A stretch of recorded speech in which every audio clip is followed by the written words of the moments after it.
Examining the interplay between language and culture. There is a myriad of cultural and racial backgrounds which dominate the United States today. As a result, language and culture are equally diverse in this broad society. Different cultural and language backgrounds of the American population have precipitated the need for better cultural and language integration in all aspects of people's lives. For instance, the provision of healthcare is one area of need that heavily depends on a thorough understanding of the background of patients. This may not be possible if there is a missing link between linguistics and culture.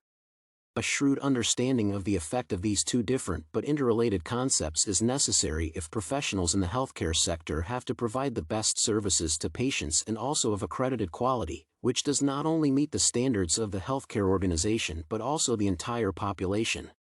In the article Culture and Language, Edward Sapir, an American-born linguist, first suggested the relevance of using language to depict culture.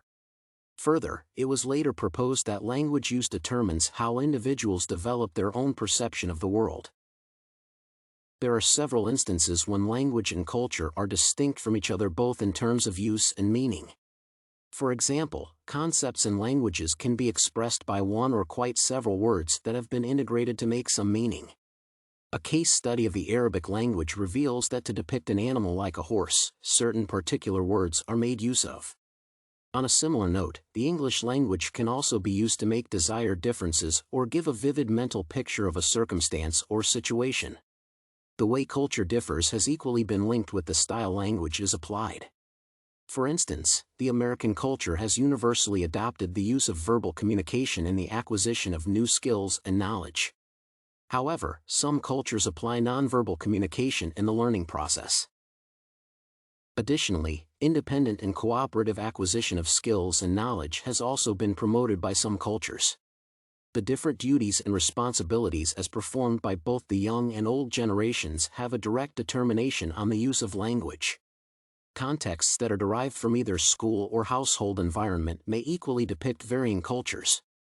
Moreover, the acquisition of language can also be influenced by some form of subculture with which children have direct interaction. There are different roles played by nonverbal communication depending on the culture under consideration. An example of this type of communication is facial expression. A contextual cue is also nonverbal and can be applied during cultural interaction when certain experiences are being shared. Children who are not in a position to talk are rather spoken to in certain cultures because they are considered to be linguistically incapable of expressing themselves. Furthermore, such cultures may pursue the experience of speaking to children as a cultural way of imparting knowledge to them. In some cases, they are only allowed to talk or give their responses when grown-ups speak to them and not vice versa. Initiating conversations by children is also not permitted in such cultural contexts.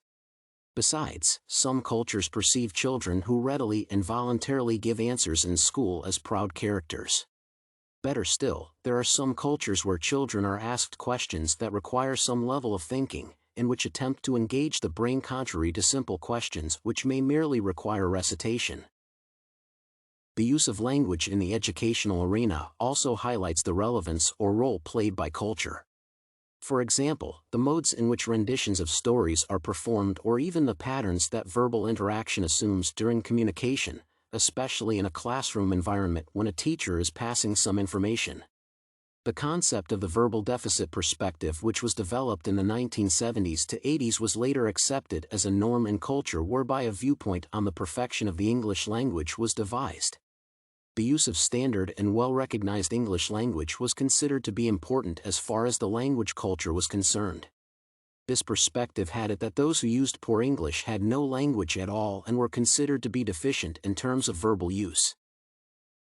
The socialization mismatch hypothesis attempts to explain why performance is varied among children originating from different linguistic roots. In some cases, these children learn with very minimal ease. According to this hypothesis, children will tend to achieve more from their learning experience when there is a match in language use between home and school environments. Those children who originate from cultural backgrounds where the use of the English language is not formal are more likely to experience this difficulty. Hence, it is evident that language plays different roles in different cultures. The role of language is also depicted by the cultural environment in which the event is happening.